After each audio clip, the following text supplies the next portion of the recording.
The keeper of the keys. Sounds like the mayor. I know what's happening. What's coming up? You have to have a little guess. Have a pause and a bit of a guess. Pause. Welcome back. The keeper of keys. Boom! They knocked again. Dudley jerked awake. Where's the cannon? He said stupidly. There was a crash behind them, and Uncle Vernon came skidding into the room. He was holding a rifle in his hands. Now they knew what had been in the long, thin package he had brought with them. "Who's there?" he shouted. "I warn you, I'm armed." There was a pause. Then, smash! The door was hit with such a force it swung clean off its hinges, and with a deafening crash landed flat on the floor. A giant of a man was standing in the doorway. His face was almost completely hidden by a long, shaggy mane of hair and a wild, tangled beard. But you could make out his eyes, glinting like black beetles under all the hair. The giant squeezed his way into the hut, stooping so that his head brushed the ceiling. He bent down, picked up the door, and fitted it easily back into its frame. The noise of the storm outside dropped a little. He turned to look at them all. "Couldn't make us a cup of tea, could you? It's not been an easy journey." He strode over to the sofa, where Dudley sat frozen with fear. "Budge up, you great lump," said the stranger. Dudley squeezed and ran to hide behind his mother, who was crouching, terrified, behind Uncle Vernon. "And here's Harry," said the giant. Harry looked up into the fierce, wild, shadowy face and saw that the beetle eyes were crinkled in a smile. "Last time I saw you, you was a baby," said the giant. "You looked a lot like your dad, but you've got your mum's eyes."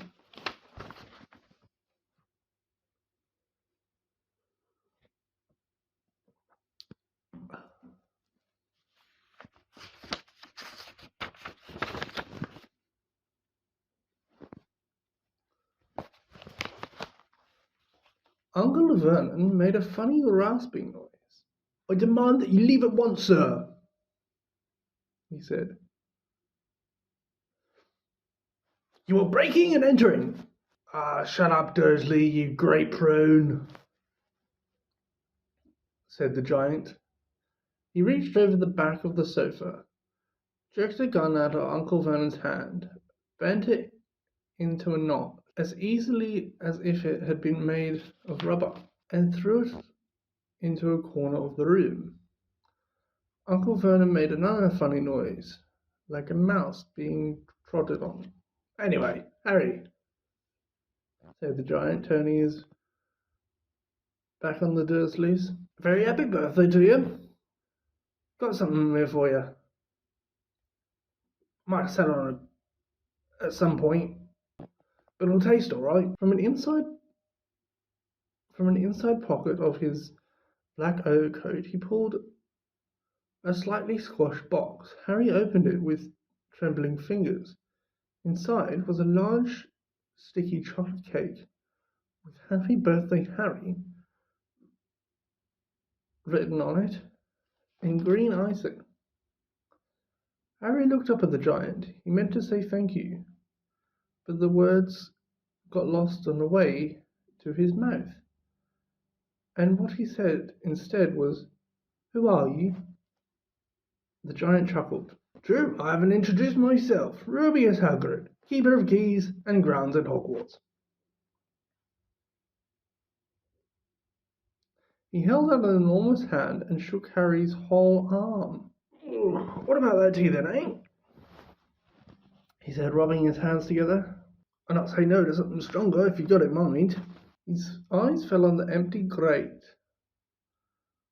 with the shivered crisp packets in it, and he snorted. He bent down over the fireplace. They couldn't see what he was doing, but when he drew back a second later, there was a roaring fire there.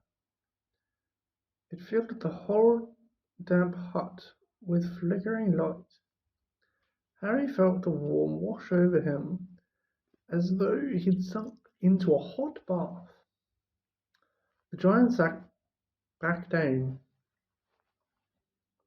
on the sofa, which sagged under his weight, and began taking all sorts of things out of the pockets of his coat.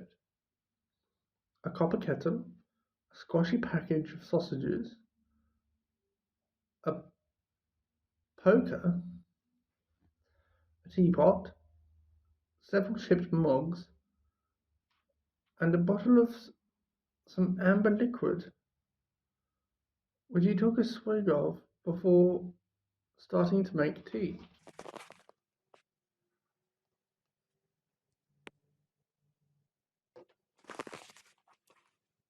Soon the hut was full of the sound and smell of sizzling sausage.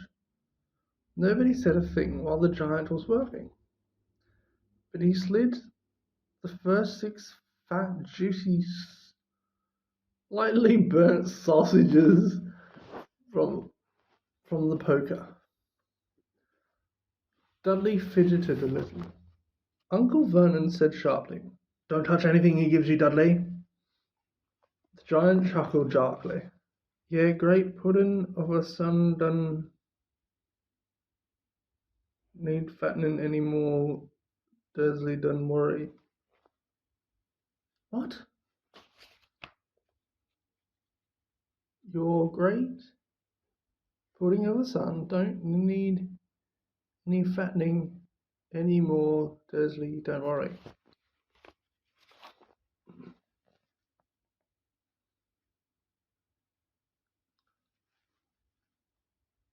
"Your great pudding of a son don't need any more fattening now, do he? Any more, Dursley, don't worry." What the fuck, that's so fucking weird. Okay. He passed the sausages to Harry, who was so hungry he had never tasted anything so wonderful. But he still couldn't take his eyes off the giant. Finally, as nobody seemed to explain anything, he said, "I'm sorry, but I still don't really know who you are." The giant took a gulp of tea and wiped his mouth with the back of his hand. "Call me Hagrid. Everyone does. And like I told you, I'm the keeper of keys at Hogwarts. You know all about Hogwarts, of course." No," said Harry. Hagrid looked shocked.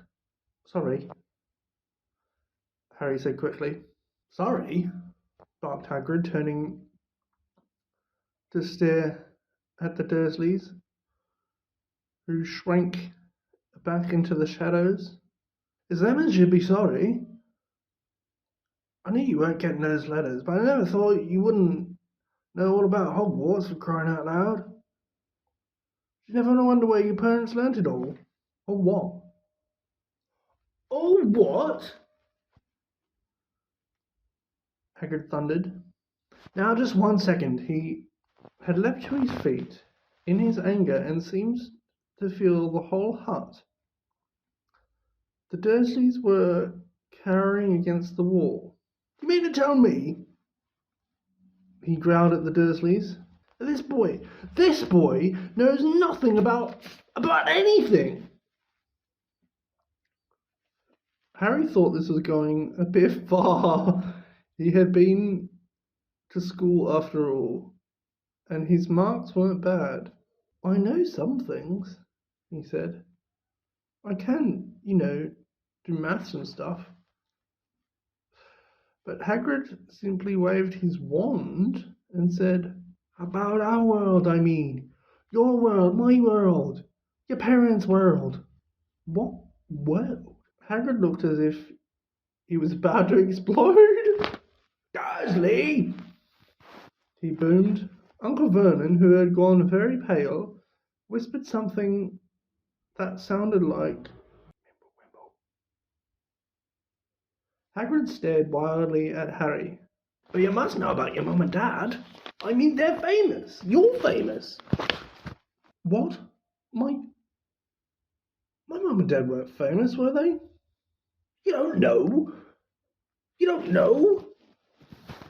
Hagrid ran his fingers through his hair, fixing Harry with a bewildered stare. You don't know what you are? He said finally. Uncle Vernon suddenly found his voice. Stop!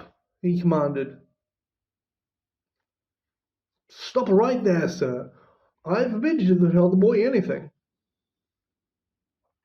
A braver man than Vernon Dursley would have quailed under the furious look Hagrid now gave him. When Hagrid spoke, his every syllable trembled with rage. You never told him? Never told him what was in the letter Dumbledore left for him? I was there. I saw Dumbledore leave it, Dursley. And you've kept it from him all these years? Kept what from me? Said Harry eagerly.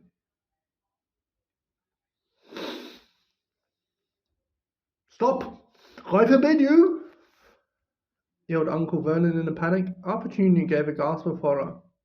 Ah, go boil your heads, the both of you. Harry, you're a wizard. There was a silence inside the hut. Only the sea and the whistling wind could be heard. I'm a what? A wizard, of course, said Hagrid, sitting back down on the sofa. Which?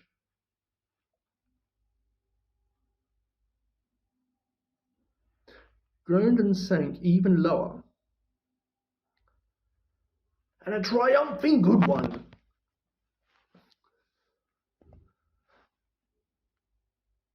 I'd say once you've been trained up a bit. With a mum and dad like yours, what else could you be? And I reckon it's about time you read your letter.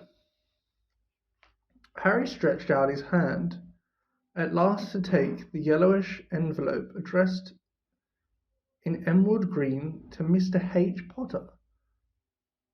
The floor, hut on the rock, the sea. He pulled the letter and read, Hogwarts School of Witchcraft and Wizardry. Headmaster, Albus Dumbledore. Order of Merlin, First Class. Grand Sorcerer, Chief Warlock, Supreme Mugwump, International Confederate of Wizards. Dear Mr. Potter, we are pleased to inform you that you have a place at Hogwarts School of Witchcraft and Wizardry. Please find enclosed a list of all necessary books and equipment. Term begins on 1 September. We await your out by no later than 31 July. Yours sincerely, Minerva McGonagall, Deputy Headmistress. Questions exploded inside Harry's head like fireworks, and he couldn't decide which to ask first. After a few minutes, he stammered, What does this all mean? They await my owl, Galloping Gorgons. That reminds me, said Hagrid, clapping a hand to his forehead with enough force to knock over a cart horse. And from yet another pocket inside his overcoat, he pulled an owl.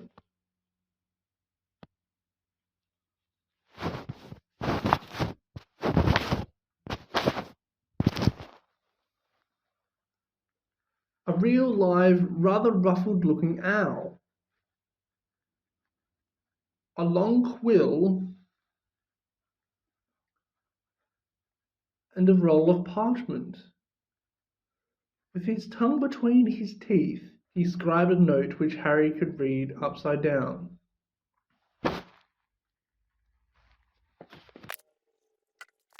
Dear Dumbledore, given Harry his letter, taking him to buy his things tomorrow.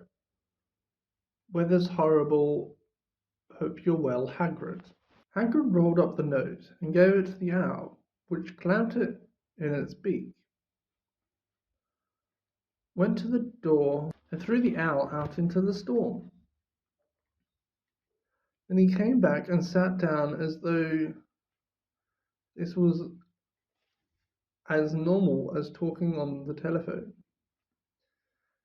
Harry realized his mouth was open and closed it quickly. Where was I? Said Hagrid. But at that moment, Uncle Vernon, still ashen-faced, but looking very angry, moved into the firelight. He's not going, he said. Hagrid grunted. I'd like to see a great muggle like you stop him. A what? A muggle. It's what they call non-magic folk like them. And it's your bad luck you grew up in a family of the biggest muggles I ever laid eyes on.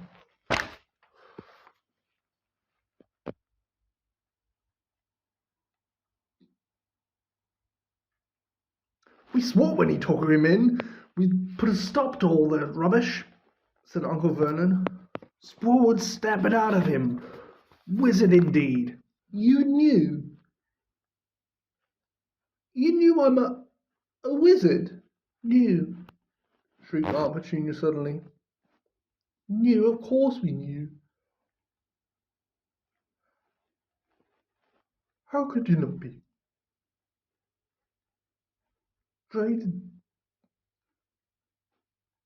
My traited sister being what she was. Oh, she got a letter just like that and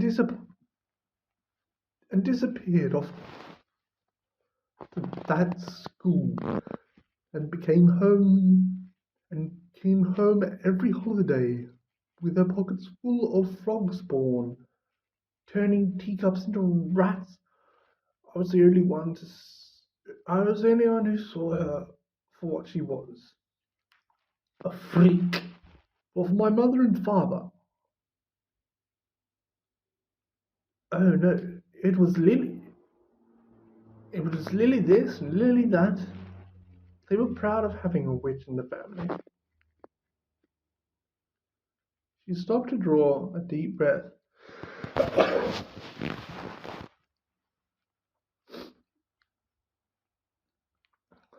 And then went ranting on. It seemed she had been waiting to say all this for years. Then she'd met that Potter at school. And he left and got married and had you, and of course I knew you'd be just the same. Just as strange, just abnormal. And then, if you please, she went and got herself blown up, and we got landed with you. Harry had gone very white. As soon as he found his voice, he said, Blown up? You told me my parents died in a car crash. Car crash? Roared Hagrid, jumping so angrily that the Dursleys scuttled back to their corner. How could a car crash kill Lily and James Potter? It's an outrage, a scandal. Harry Potter not knowing his own story when every kid in our world knows his name. But why? What happened? Harry asked urgently. The anger faded from Hagrid's face. He looked suddenly anxious. I never expected this, he said in a low, worried voice.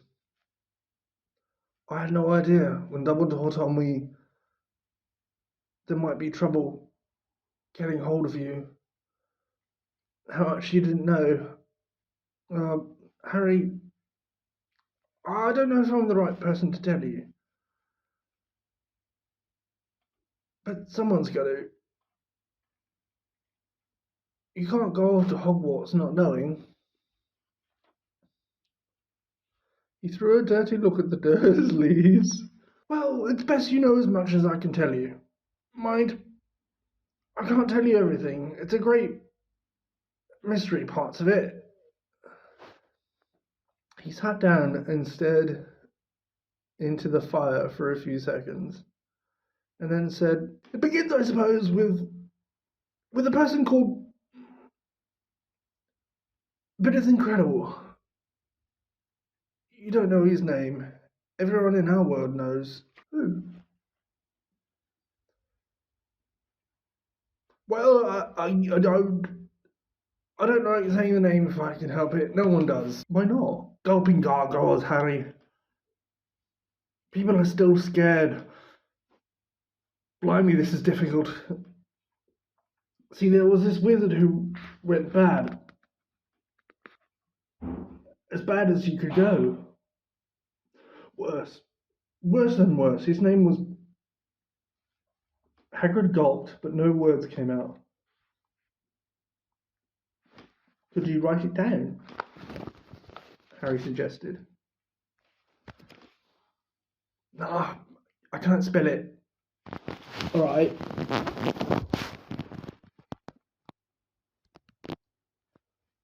Voldemort. Hagrid shuddered. Don't make me say it again. Anyway, this wizard, about 20 years ago now, started looking for followers. Got 'em too. Some were afraid. Some just wanted a bit of his power.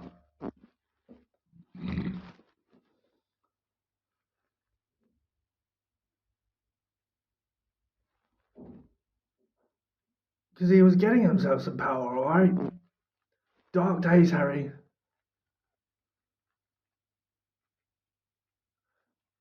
Didn't know who to trust. Didn't dare get friendly with strange wizards or witches. Terrible things happened. He was taking over. Of course, some stood up to him, and he killed them. Horribly. One of the only safe places left was Hogwarts. I reckon Dumbledore's the only one, who was afraid of. Didn't dare try taking the school. Not just then, anyway.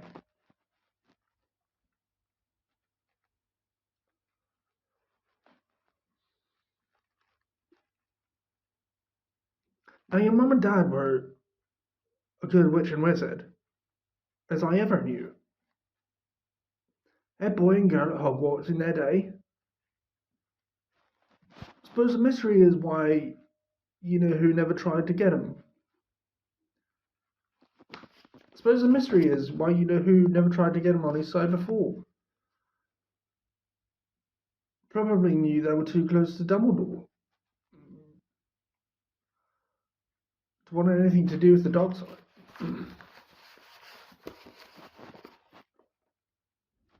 Probably knew they were too close to Dumbledore to want anything to do with the dark side.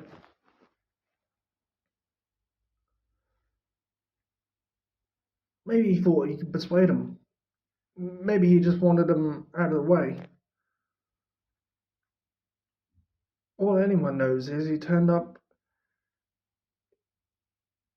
All anyone knows is he turned up in the village where you was all living on Halloween 10 years ago.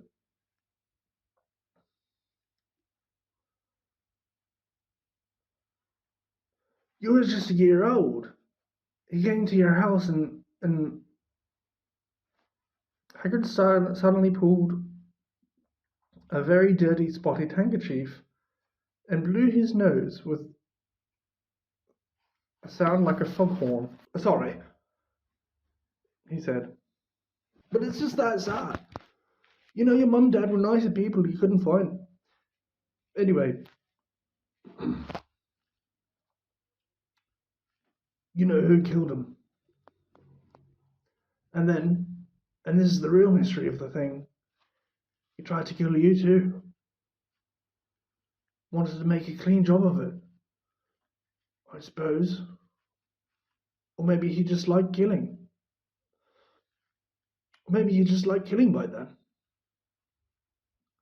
But he couldn't do it. Never wondered how you got that mark on your forehead? That was no ordinary cut. That's what you get when a powerful evil curse touches you.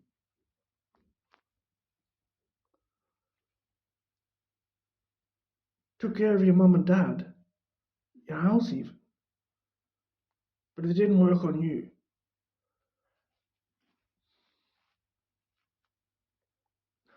That's why you're famous, Harry. No one ever lived after he decided to kill him. Not one. Except you. And he killed some of the best witches and wizards of the age. The McKinnons, the Bones, the Pruitts.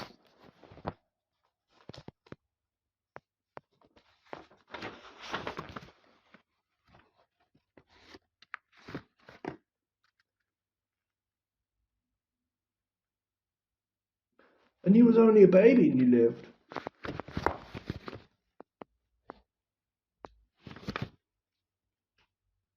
Something very painful was going on in Harry's mind. As Hagrid's story came to a close, he saw again the blinding flash of green light, more clearly than he had ever remembered it before. And he remembered something else. For the first time in his life, a high cough, cold, cruel laugh. Hagrid was watching him sadly. Took you from the roadhouse myself, on Dumbledore's orders. Brought you to this lot. Load of tosh, said Uncle Vernon. Harry jumped. He had almost forgotten that the Dursleys were there. Uncle Vernon certainly seemed to have got back his courage. He was glaring at Hagrid, and his fists were clenched. Now you listen here, boy, he snarled. I accept there's something strange about you. Probably nothing a good beating wouldn't have cured. And for all this about your parents, well, they were weirdos, no denying it. And the world's better off without them, in my opinion.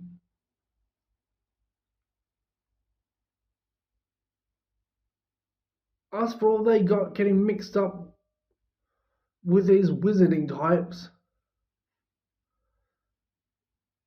just what I expected. Always knew they'd come to a sticky end.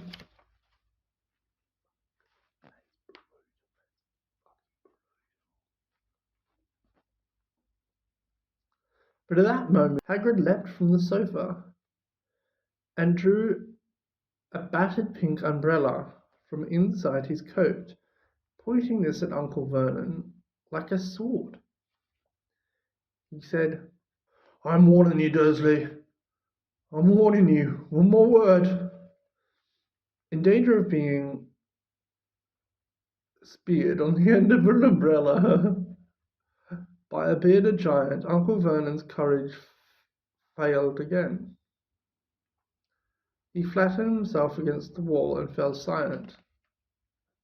That's better, said Hagrid, breathing heavily and sitting back down on the sofa, which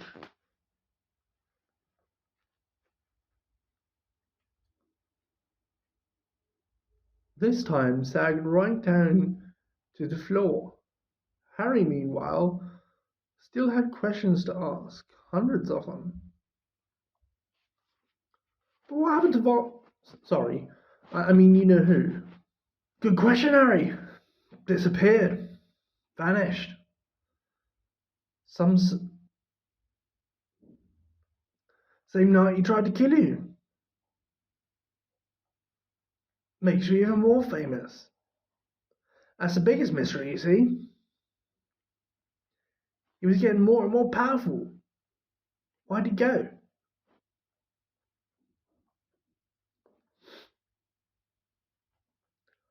Some say he died. Codswallop, in my opinion. Don't know if he had enough human left in him to die. Some say he's out there still, binding his time. Like. But I don't believe it.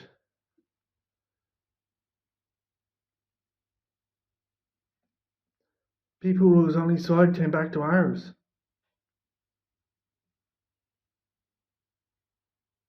Some of them had a kind of trances. Don't reckon they could have done if he was coming back. Most of us reckon he was out there somewhere, but lost his powers. Too weak to carry on. There's something about you finished him, Harry. There was something going on. There was something going on that night he hadn't counted on. I don't know what it was. No one does. But something about you stumped him that night. Something about you stumped him, all right. Hagrid looked at Harry with warmth and respect blazing in his eyes. Harry, instead of feeling pleased and proud, felt quite sure there had been a horrible mistake. A wizard? Him? How could that possibly be? He spent his life being clouted by Dudley and bullied by Aunt Petunia and Uncle Vernon. If he was really a wizard, why hadn't they returned to warty toads every time they tried to lock him in his cupboard? If he had once defeated the greatest sorcerer in the world, how come Dudley had always been able to kick him around like a football? Hagrid, he said quietly, I think you must have some mistake. Don't think I can be a wizard. To his surprise, Hagrid chuckled. Not a wizard, eh? Never make things happen when you were scared or angry? Harry looked into the fire. He came to think about it. Every odd thing that ever made his aunt and uncle furious with him had happened when he, Harry, had been upset or angry. Chased by Dudley's gang, he had somehow found himself out of their reach. Dreading going to school with a ridiculous haircut, he managed to make it grow back. And the very last time Dudley had hit him, hadn't he gotten his revenge without realizing he was doing it? Hadn't he set a boa constrictor on him? Harry looked back at Hagrid, smiling, and saw Hagrid was positively beaming at him. See? Said Hagrid. Harry Potter, not a wizard. You wait, you'll be right famous at Hogwarts. But Uncle Vernon wasn't going to give in without a fight. Haven't I told you he's not going? He hissed. Going to Stonewall High, and he'll be grateful for it. I've read those letters, and he needs all sorts of rubbish. School books and wands, and if he wants to go, a great muggle like you won't stop him. Growled Hagrid. Stop Lily and James Potter's son from going to Hogwarts. You mad? His name's been down ever since he was born. He's off to the finest school in witchcraft and wizardry in the world.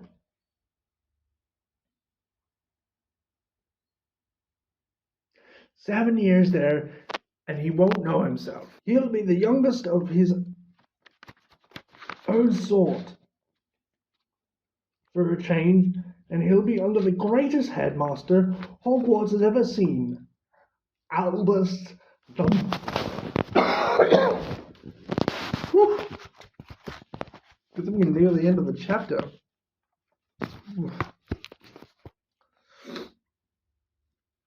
Hagrid's throat's a lot raspier than mine.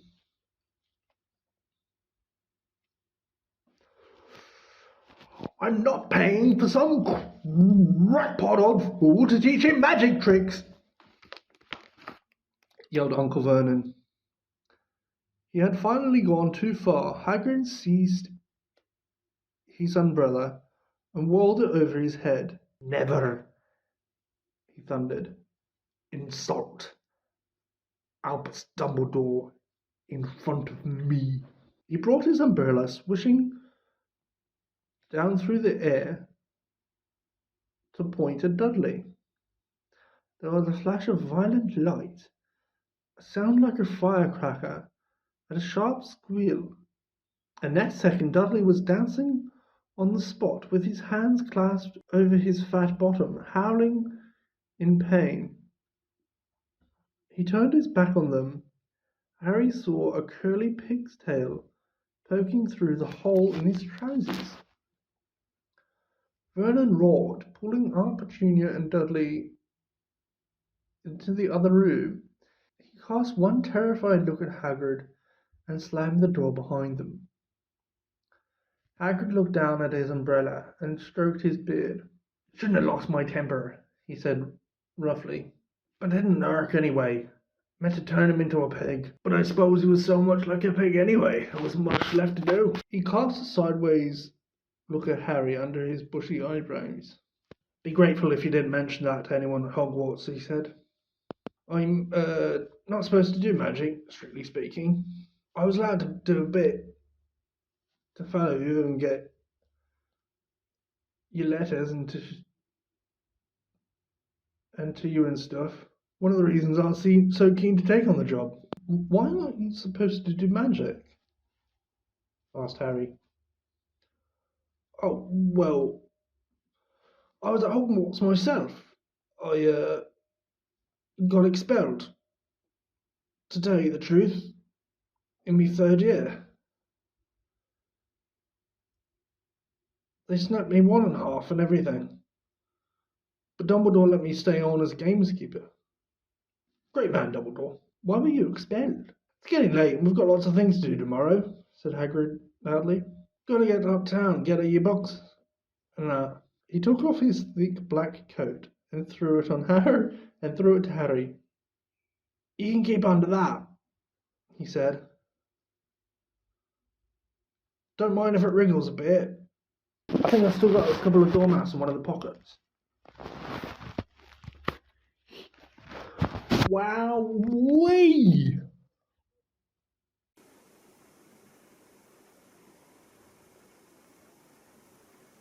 There you go.